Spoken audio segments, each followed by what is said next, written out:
అన్నదానానికి కానీ ఇంత పెద్ద క్యూ ఉండదు గైస్.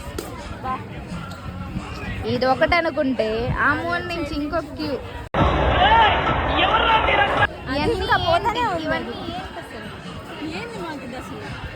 ఏంటి రీచార్జ్ నువ్వేందని మనసులో ఏదో చెప్పాలని నాకు చెప్పు. ఏంటి ఏంటది? భోజనం ప్లేట్లు చూసారా కలకల్లాడిపోతున్నాయి. కలకలా కలకలా కలకలా వస్తున్నాయి. ఏంటది? ఓకే నెక్స్ట్ ఏంటి?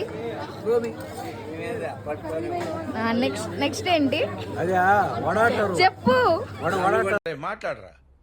మాట్లాడరా అరే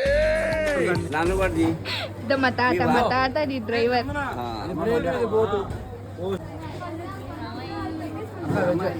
గోబీ చూడండి. నువ్వు తిన్ను.